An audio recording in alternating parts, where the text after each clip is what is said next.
Hey everyone, Eric here. Just a quick update before we get to today's show. We recently conducted a survey of our readers, and the number one request that came back was to have transcripts of the podcast. So we went out, found a service that does this, and now we offer subscribers full transcripts of every show. So when you sign up for a subscription to CAP, you'll get the transcripts, full access to thousands of articles in our archives that are all indexed by country and keyword, plus, of course, the daily newsletter that arrives in your inbox every morning at 6 a.m. Washington time. Subscriptions are super affordable at just $75 for students and teachers and $149 for everyone else. Just go to ChinaAfricaProject.com/subscribe. Once again, that's ChinaAfricaProject.com/subscribe. The China in Africa podcast is brought to you in partnership with the Africa-China Reporting Project at Wits University in Johannesburg. The ACRP aims to improve the quality of reporting on Africa-China relations through reporting grants, workshops, and other opportunities for journalists. More information at africachinareporting.co.za and our dedicated training website at africachinatraining.com.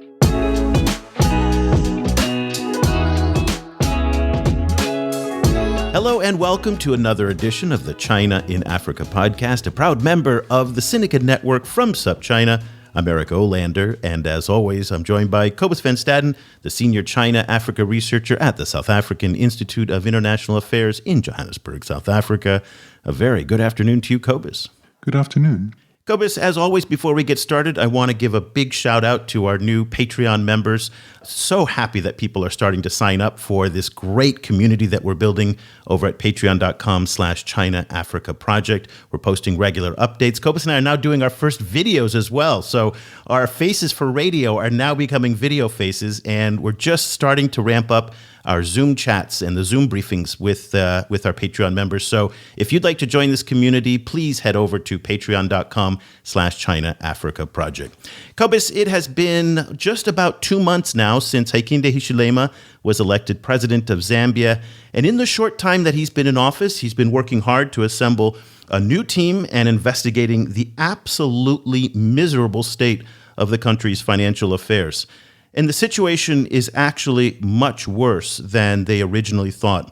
Let's go to Lusaka now, where last week Finance Minister Situmbeko Musokutani delivered the bad news that the country's external debts are actually much higher than previously stated, and it only accounts for a part of the problem. The total external debt as at the end of June 2021, stood at 14.48 billion, almost $15 billion. Madam Speaker,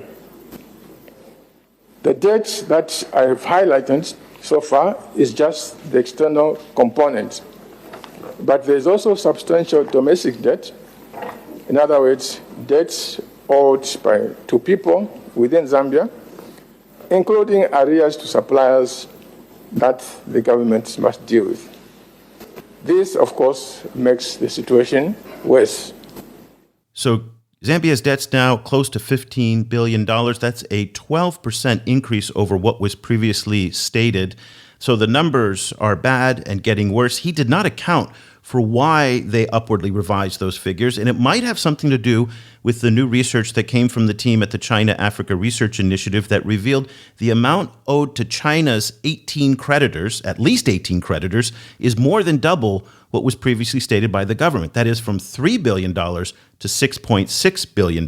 Now, on the issue of Chinese debt, President Hichilema has been very quiet and has said almost nothing on the issue publicly. This comes as a little bit of a surprise to me because if you recall last year, when Zambia became the first country to default on a portion of its Eurobond debt, one of the key reasons that bondholders refused the government's request to provide an extension to meet their payments was because of a lack of transparency on what is owed to Chinese creditors.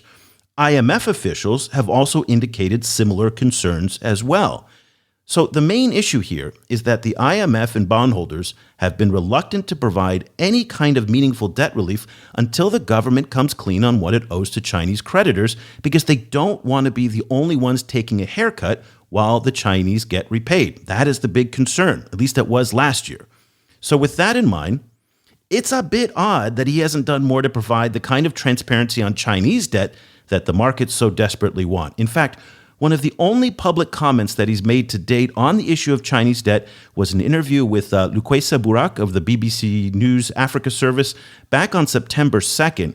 And I've got the soundbite here, and you're going to hear that he's not too keen on directly answering her question. Well, let's turn to those creditor negotiations. It's been stressed that the IMF is going to be one of those organisations that is key to your recovery. Why? And also, how is that going to fit in with the fact that a quarter of Zambia's foreign debt, which stands at £13 billion, is actually held by China and Chinese entities, and they are locked in, which gags Zambia by their highly secretive clauses. That won't sit well with the IMF. Before we talk about IMF, before we talk about the Chinese, we ourselves, as citizens of Zambia, we ourselves as the government, as the leadership of this new leadership of this country, send a clear message that we're here to do business and serious business. What do I mean? We are here to control frivolous expenditure, to be prudent, to make sure that we understand that resources are scarce and they ought to be utilized in a most optimal manner. That's very, very important for us. Before we can extend a request to anybody to assist us, we must assist. We must help ourselves, Lucas. This is fundamental, and that's who we are. And we're beginning to show that side of us, that we're different. We come in with seriousness. We come in with integrity. We come in with, if you like, self-restraint on utilization or accessing public resources. Then we can walk with our heads high to talk to the IMF that we need the support. We're actually not concerned about the IMF so-called conditionalities. Our own minimum requirements are much higher than what the IMF wants. I think that's what the people of Zambia need. They need zero tolerance to corruption, and we're bringing that to the table. Now, China, you talked about China. We are aware of the Chinese debt portfolio. We understand what is going on roughly, and the Chinese are aware that if the economy is not reorganized to bring about growth, their own debt stock is at risk of being paid, Lucas. I mean, this is common sense, but it's, for me, this is bread and butter. So they understand that we need to talk. We are talking, we've started the initial steps. They've indicated that they'll cooperate, and I think we are able to do things with them that will help this economy stabilize. We want to develop the country, develop the resource endowments this country has, which you know very well, the minerals, the water resources, the land resources, the people resources, so that we can grow this economy and make it credible to do business with anyone around the world. So not a lot of specifics coming out of President Hichilema there. That, as far as I know, since he's been in office, is the most details that he's provided on the extent of the Chinese loans and also the conversations that are underway with Chinese creditors. So, Cobus, based on the revised figures from both the Finance Ministry and the team at CARI, Chinese creditors now account for 46% of Zambia's external debt. Are you as surprised as I am that he hasn't been more forthright on what he plans to do about these Chinese debt issues? Yeah, maybe not so surprised. I assume that there's a lot of action behind the scenes, but yeah, I also assume that anything he says in public about the Chinese will immediately be seized on by everyone around the world and in his own country. So, kind of in a situation where the issue around debt is so sensitive and there's so many secrets in play already, I can imagine that it would make sense for them to try and kind of keep it as quiet as they can while kind of working in the background. That said, I don't know that that's necessarily going to be very comforting to Zambian voters, who I can imagine must be freaking out. Like the economic situation in Zambia is really scary, and I can imagine it must be of great concern to everyone. Well, let's dive into this with the two authors of that report from the China-Africa Research Initiative. We're thrilled to welcome back to the show CARI's director, Professor Deborah Brautigam, and senior research assistant Yinxuan Wang. Deborah, Yinxuan, good morning to you both, and thank you for joining us.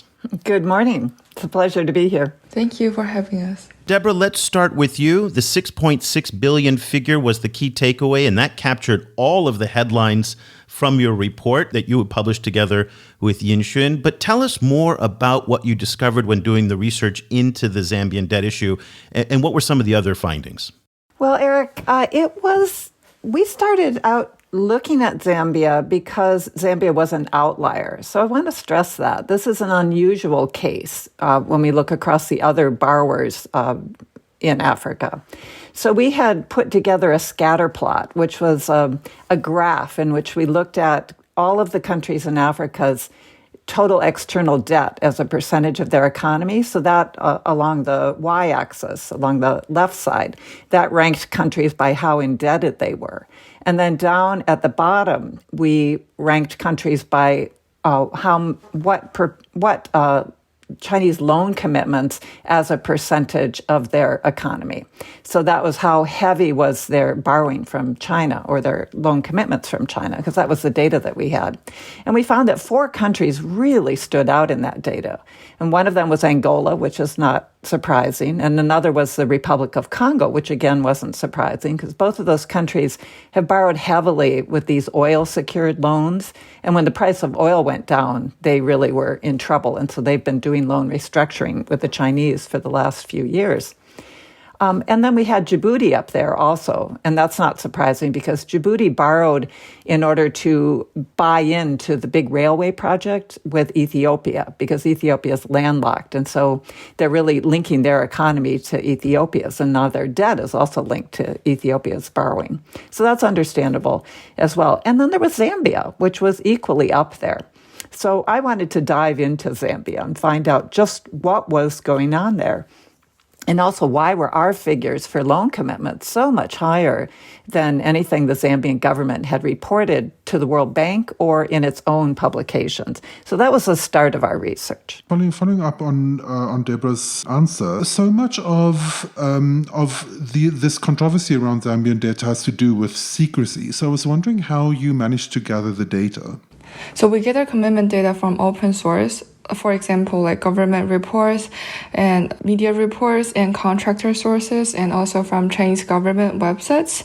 Zambia's government actually disclose how many new loans they sign each year in their government's annual economic report. So a chunk of information in our database is from their government report on how much they contracted that year. And we also dive into Chinese contractors' website where they will report, our company signed a new loan contract with or supplier's credit contract with Zambia, or our company is awarded a contract to construct which projects in Zambia with the Chinese Exim Bank Finance. So I think those two are the most important source of us for Zambia's data. Deborah, it sounds like most of the information that you were pulling from was open source, was publicly available. And I guess that just raised the question for me that given the mystery that the amounts that Zambian creditors owe to China has been something that's haunted this relationship for quite some time, why were you the first one to do it? Why didn't a research team at one of the bondholders or others do it if this information was publicly available? Eric, we circulated our report to some of the people we know in the bond world, and they actually weren't surprised. So I think that they have already done this research. And so what's going on behind the scenes, there's much more transparency and there's much more information publicly available. But it does take work. It took us a lot of work to put all of this together. And I'll say something else that Zambia has in the past been much more transparent. It's only been in the last few years that they've started to particularly the central government has started to become less transparent. So as Yinxuan mentioned, in the past, they used to report on all of the new loans that were signed, so all of the new commitments they had gotten into. And they just stopped doing that.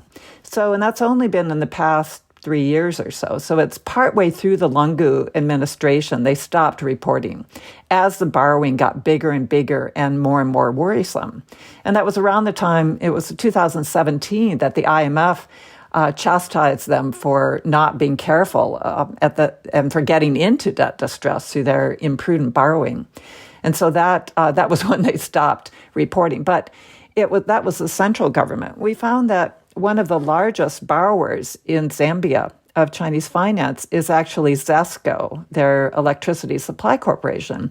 And ZESCO has been very transparent. They publish with a lag. It's about an 18-month lag, but they do an annual report which lists the actual debt status of all of the different creditors that ZESCO has. And that's for their own borrowing as well as for any joint ventures that they have or special purpose vehicles. So that's all included in the data that they've released to the public. But they've only published the data for 2019, only came out about a month or less ago.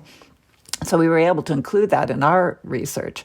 But it's quite a lag for the general public. Deborah, in a related article that you wrote with this one, you call the Zambian situation a tragedy of the commons. Can you unpack that a little bit? Like, what do you mean by that phrase? Well, this is something that we talk about in economics and political science.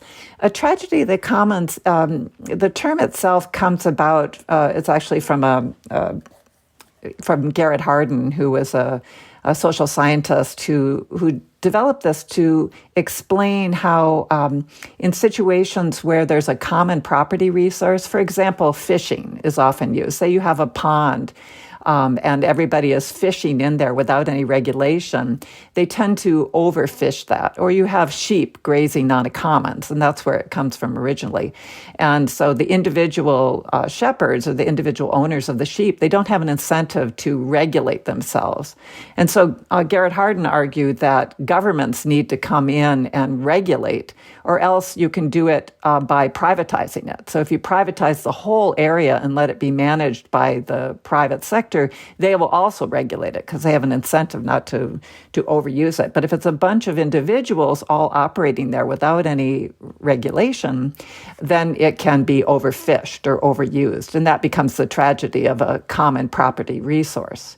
So I use that analogy because it seemed to me that in Zambia, the public resources, their tax revenues and their fisc, their public sector money was being grazed or fished by all of these different stakeholders. So it was both Zambians and Chinese. So the Zambian politicians were using these public resources to do projects that had political appeal or that could provide employment generation, which is also politically popular, or perhaps could provide kickbacks that would be helpful in election campaigns. So they were overusing it. And then the Chinese lenders were overusing it because they were supplying money into this without being careful about the long-term sustainability of it. And then the Chinese contractors had no incentive to hold back either. So there was no sort of overarching regulatory power that was governing the use of these. It's not a common property resource, but I thought the analogy worked in terms of this overfishing aspect. And so in this problem or this tragedy of the commons can be solved also by communities coming together. For example, you could have, if in the case of fishing, you could have all the fishermen together and fishing people regulate themselves by taking timeshares essentially or holding back. And the same can happen with the people using the grazing areas. They can share it in a way that's sustainable. But, and so you could imagine perhaps the Chinese contractors or the Chinese lenders getting together and regulating themselves. But it's really the responsibility of the government to regulate this in a case like Zambia. And I guess that's what also makes Zambia unique. The outlier, as you pointed out, is that unlike, say, Kenya or Angola, where the two policy banks, the China Development Bank and the China Exim Bank, are the primary creditors. In Zambia, as you've pointed out in your papers, it's far more chaotic. There are a lot more actors. And then you said it from Beijing, there's this thing that you called fragmented authoritarianism, where there was nobody from the top organizing all these different entities and these creditors into one. So everybody was kind of going at each other. Can you talk to us a little bit more about that idea of fragmented authoritarianism that you wrote about? Well, fragmented authoritarianism is not my concept. It's one that's used by political scientists who work on China, and it's been used for a long time. People who don't know China very well often speak about Beijing doing this or China doing that, or perhaps the CCP doing this, the Chinese Communist Party, as though there's one entity, as though as General Secretary of the Communist Party, Xi Jinping sits up there in Beijing and directs all of these different actors in the field to do things. But that's not how it works. It's an authoritarian system, but it's very fragmented. There are a lot of different stakeholders, there are a lot of different interests, and they compete with each other. And so any kind of, even within China, making decisions is much more contested and much more, it's much less unilateral in terms of how things happen.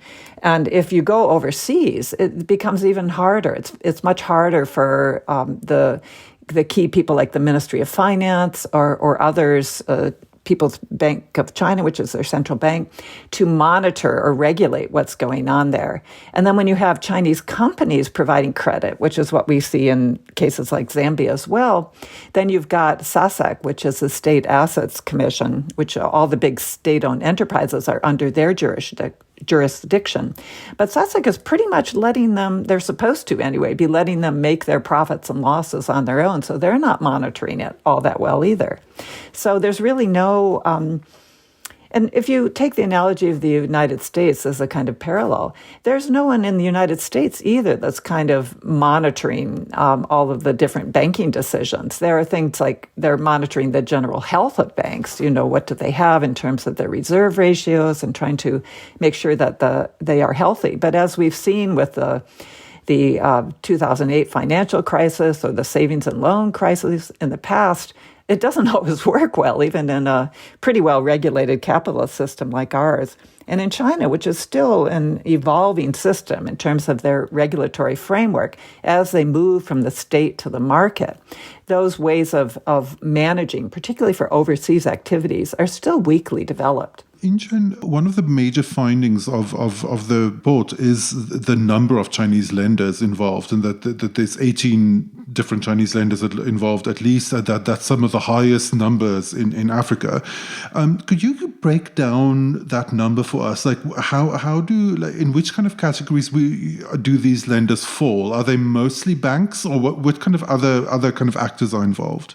Most of the creditors are still Chinese banks, including the two policy banks, the Exim Bank and the China Development Bank. In addition to that, several Chinese commercial banks also lend to Zambia, including ICBC, Bank of China, and China International Trust and Investment Corporation, which is called CITIC in China. But other than this, like commercial banks and policy banks, there's still CITGA, which is the China's official lending agency for those zero interest loans. But other than those banks, there are still several supplier and contractors providing suppliers credits and contractor facilitated finance in Zambia. And that's what really complicates the situation. Some companies offering suppliers credit in Zambia are like Poly Technology and CATIC, which is reported in Zambia's annual reports. And we also identified one company that is providing a contractor facilitated finance, which is the China Geo Construction Company. That's basically the overall image. Yeah, so Yinxuan, we oftentimes hear about the lack of transparency in Chinese lending, and we don't know who the various actors are. When you were doing the research for this project, how difficult was it for you to find some of this information that you said was on their websites, but was it accessible, or did they make it difficult for you to find? Walk us through that part. I think most of the information is easy to find. So, for example, in Zambia's government website, there is a location for annual economic reports, but they only put certain years' report online at a certain time. So it is important to get the report and save it, and then you can use it for later use. But in that report, there's a section called I can't remember the exact name, but it's like new government loan contracted this year. And in that table, the government will provide a summary of like projects and loans and amount and creditors that they signed this year. But sometimes that table doesn't list suppliers' credit very clearly. So that's when we need to go to suppliers or contractors' websites to find information. In that case, things might be tricky. So if someone knows which company is doing a project in Zambia, it will be easy to search the name and then go to their website and search for Zambia as a keyword on their website. If we know this information, it will be great and it will be easy to identify this news on their website because Chinese companies are really trying to going out and doing overseas projects, and this is an important performance index for some of those state-owned enterprises. So this kind of news is easily accessible on their website, but sometimes people don't really know which company is implementing the projects in Zambia. So that's when we need to do more like research on which projects is going on and who is doing it, and that leads us to where we can find more information of the loan. Deborah, kind of looking forward in this crisis situation, all of the discussion around it has been framed because it coincided with the discussion around debt traps that was particularly promoted by the Trump administration. This idea that China, on purpose indebts like debt-sensitive countries, and then to gain leverage over them, and particularly in the original debt trap narrative, to seize assets. So, your work itself has shown that actually doesn't happen on the ground. But what kind of recourse is open to these lenders? In a more kind of realistic, if we look forward more realistically, kind of if Zambia, if the crisis continues, what kind of instruments are there for them to get some of their money back? That's a really good question, Cobus. Zambia is a really good example of a creditor trap. So what we're seeing already in the data is that some of the Chinese creditors have had to give payment holidays or extend grace periods because Zambia just has not been paying. So, for example, the ZESCO, the Electricity Supply Corporation, they list in their annual reports their actual, because they list the outstanding balance of the loan.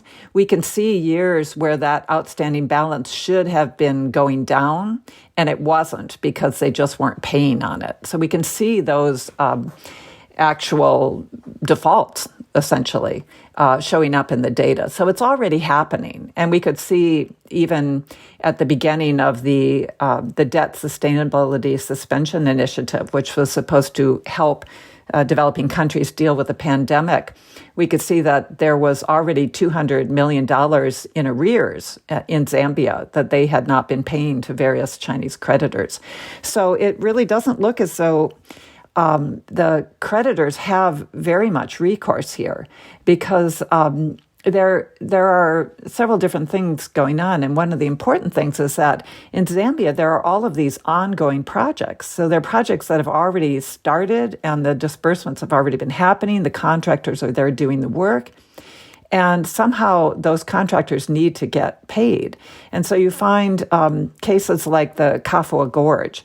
This is a $2 billion project, and there's $1.53 billion in a syndicated loan from Chinese banks going to fund that project. And Sino-Hydro is carrying it out. So the Zambian government has really been pushing hard for that project to be completed. The Lungu administration was pushing hard for it to be completed before the election. And sure enough, they got to the point where they were able to commission the hydropower project. And one of the big turbines was made operational. It's still not finished. But there's been a lot more work done than has been dispersed. So Sinohydro hasn't been paid for that. And the Chinese banks are at the point of, do they disperse more into a very problematic situation, or do they hold off? And I think what we can see is that they've been holding off. And so the contractors now are the ones that essentially are owed this money. So it's a very complicated situation. When you ask about what recourse do they have, there are, to get even more complicated, there are two different stylized loan models. And one would be the one that has the sovereign guarantee. And when there's a loan with a sovereign guarantee, the government essentially says that they will waive sovereign immunity. And what that means is that they say, okay, if you're going to loan us this money, then if we don't repay you, you can sue us. And if you win your suit, you can try to get your money back through attaching an asset of some kind, which will usually have to be external, because it almost never works to try to win it, for a creditor to win a lawsuit and then actually obtain an asset internally. So this kind of unrestricted lending would that means that the creditor would then have to go after an asset in a foreign country. And we can see this all the time happening with, for example, these vulture funds, which are not Chinese, but when they buy up debt of developing countries and then try to get the government to go to pay it, they will go after assets. For example, if the borrowing government has an airplane or an airlines, they can try to put a lien on or to attach an airplane that happens to be outside of the country. We saw this happening in the case of a German bank that was trying to get repaid for a loan they had made in Zimbabwe. And they actually were trying to, I don't know if you remember when there was a ship full of arms that was coming into South Africa, and those arms were from China, and those arms were intended for the Zimbabwe government. Well, the debt collectors that the German government had hired were trying to get to that port in South Africa to grab that cargo so they could sell it and get some money back for their debt. But the boat left South Africa before that was able to happen. So that's the kind of thing that the dance that goes on between creditors, sovereign creditors, and or sovereign borrowers and creditors. But there's another loan model, which is done basically if it's more of a private debt or project finance debt, and this would be non-recourse lending. And in that case, it's the asset itself that serves as the security for the loan. So that's sort of like when someone takes out a mortgage for a house. It's just the house that's the security. And so if they don't pay, the bank can claim that security, which would be the asset of the project. In the case of Zambia, we see that structure with the Kafua Gorge because they've adopted this, what's called a special purpose vehicle structure. And so that means that the assets of that investment of the Kafua Gorge are sort of ring-fenced. The creditors can't go after anything else. They only can go after that asset if the loan doesn't get repaid. So all of these things, this is just how it works in legal terms, and it may have been overly complicated to try to explain that because it took me a long time to try to understand these complicated concepts. And that concept of waiving sovereign immunity, is that the same issue that was in Nigeria earlier, I think it was this year or late last year, where people misinterpreted that as waiving the sovereignty of the country? But it was actually just waiving sovereign immunity to settle the issue in arbitration or in a foreign court. Exactly. And these concepts are not well understood by the population at large. And so in the case of, we can see this has come up in Kenya, it's come up in Montenegro, it's come up in Nigeria, where people don't understand these very standard clauses in international financial contracts, and they worry about what that means for their country. Well, let's quickly talk about the transparency issue, because that is a big one in Zambia. One of the things that Cobus and I have been hearing is that the Chinese creditors, or a group of them at least, are willing to take a haircut, as they say, and it's just to reduce the debt and to take some losses, but they're insisting on secrecy clauses in those debt restructuring deals. And in many ways, that's counterproductive, again, because the markets are looking for some clarity and some visibility into the debt situation and into the relationship that the sovereign borrower has with the Chinese creditors. So talk to us a little bit about this issue of the Chinese insistence on secrecy and whether or not that is going to be an impediment to Zambia ultimately resolving its broader debt crisis. This emphasis on secrecy is it's banking and accountancy, I think, are two of the most secretive fields. You know, if you think about international banking and you want to understand secrecy, think about Switzerland. Switzerland is sort of the paragon of banking secrecy. So it's a field in which secrecy is the norm. And so having this confidentiality clauses in commercial banking is the norm. That's not the norm in foreign aid. But our research, and I think a lot of people's research, once you look into it, this finance that's coming out from China, very little of it is foreign aid. This is commercial lending. And even if it has a discount of some kind, it's still an export credit. And all of that, there's much less transparency about all of those forms of commercial finance globally, and not just for the Chinese. So that's one aspect that I think if you look at China as a donor, and then you compare them to the World Bank, which is extremely transparent as a multilateral taxpayer-funded entity, it's appropriately transparent. But these commercial banks, or even China Development Bank or China Exim Bank, which is a commercial creditor by and large, for them to be secretive is more the norm. So there's a move, of course, to get more transparency there, and it would be healthy, but it's not unusual for them to be secretive.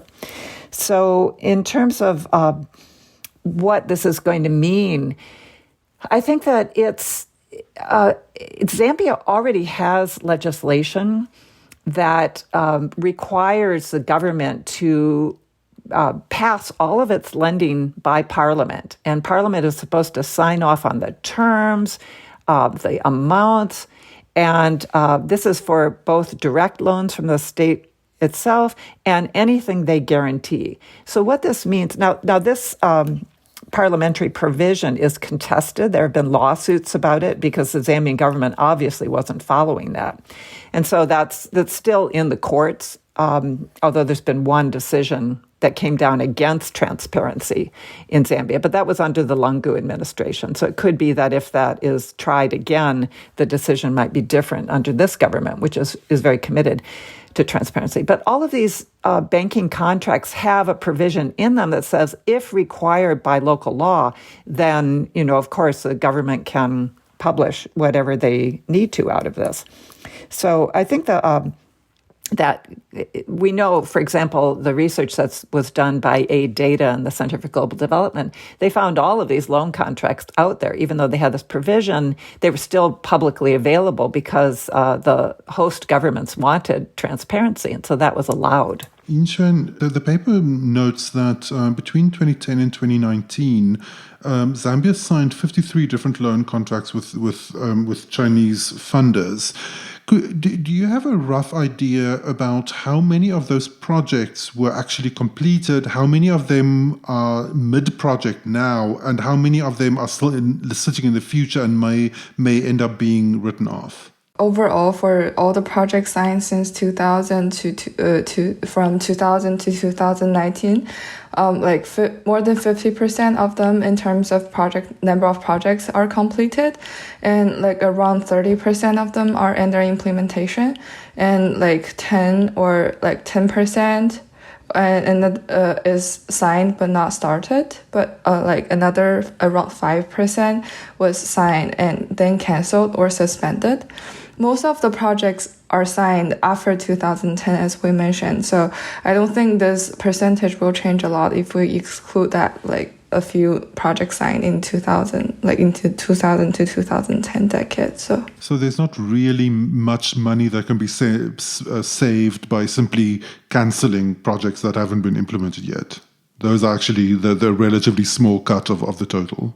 Yeah, not started projects is only a small part of the total, but they can try to suspend some ongoing projects to save money. And I remember last time we had a call with some other guy doing the similar research. They said they have a lot of pipeline projects scheduled, and they were planning to borrow more money for those pipeline projects. But because of the debt situation, they're actually cutting those pipeline projects instead of suspending currently ongoing projects. So that's another way to save money, I'd say. Deborah, let's wrap up our conversation with looking forward. Take out your crystal ball. You've been looking at this issue for a long time. You've done another fascinating, interesting report. How does this play out over the next 1 to 2 years? Does Zambia get its IMF deal and then settle with the bondholders and then everybody's happy with the Chinese? Or does this descend into some sort of chaos or something in between?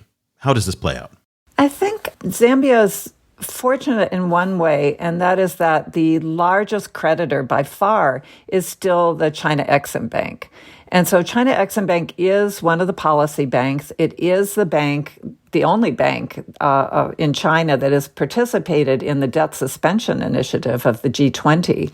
And so China Exim Bank is likely to do whatever it takes to eventually get Zambia into solvency.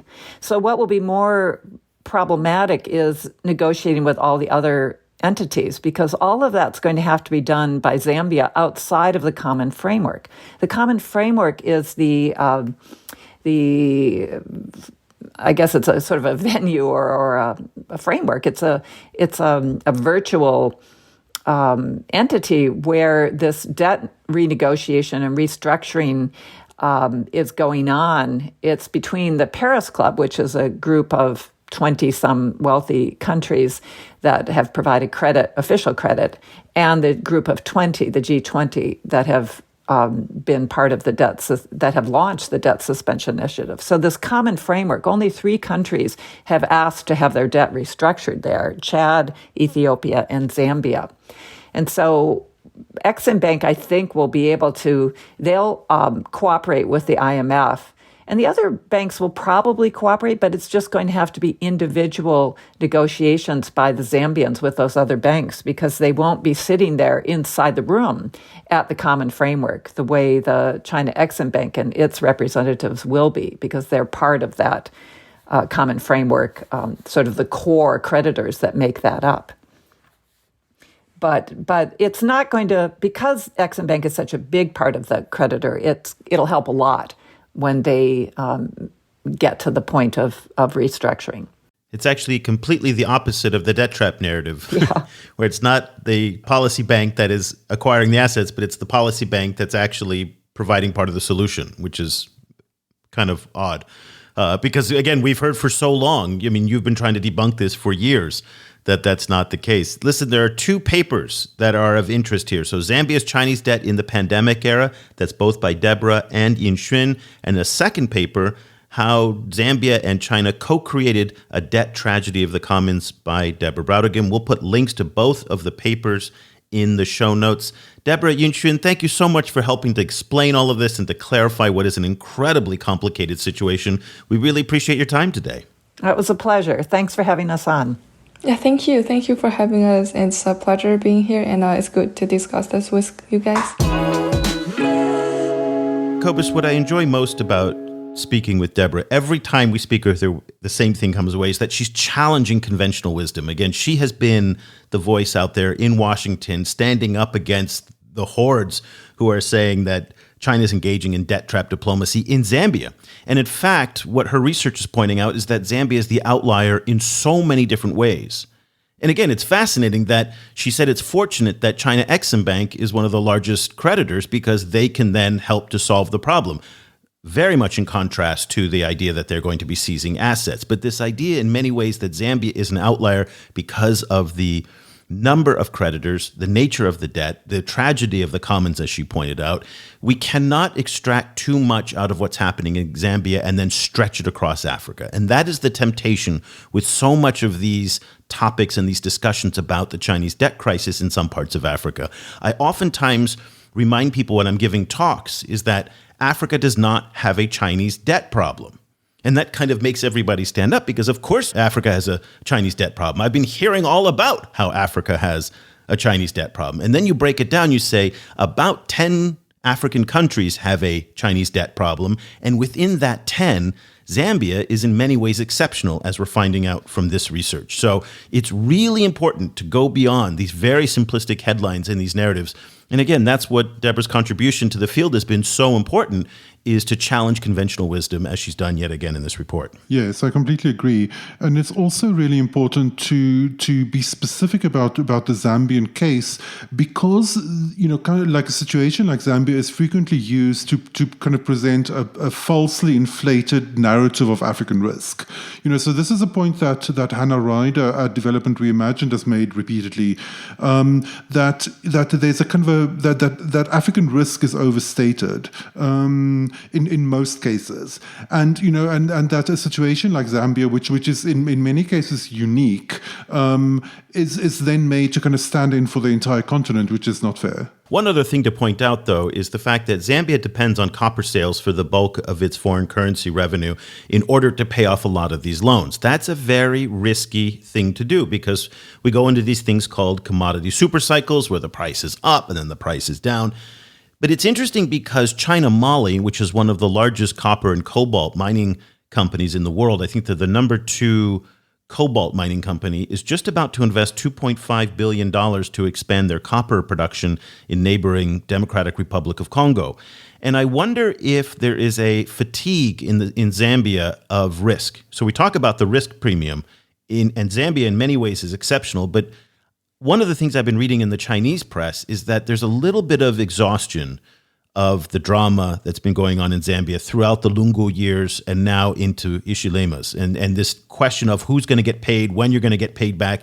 And so as we heard from Yinxuan and Deborah, Chinese creditors are reluctant now to open up the financing spigots into Zambia so long as there's no pathway to be repaid. And might that now shift some of the copper production away from Zambia and into the Democratic Republic of Congo, which has a whole other set of problems? So that's really from the frying pan to the fire, but it is very interesting and potentially dangerous for Zambia. I mean, I can definitely see that. I can also see the opposite situation, which is that despite all of this crisis, all of the kind of, and particularly all of the dysfunction within Zambia, the way that the Lungu government, for example, undermined Zambia's pretty progressive transparency legislation and made things less transparent.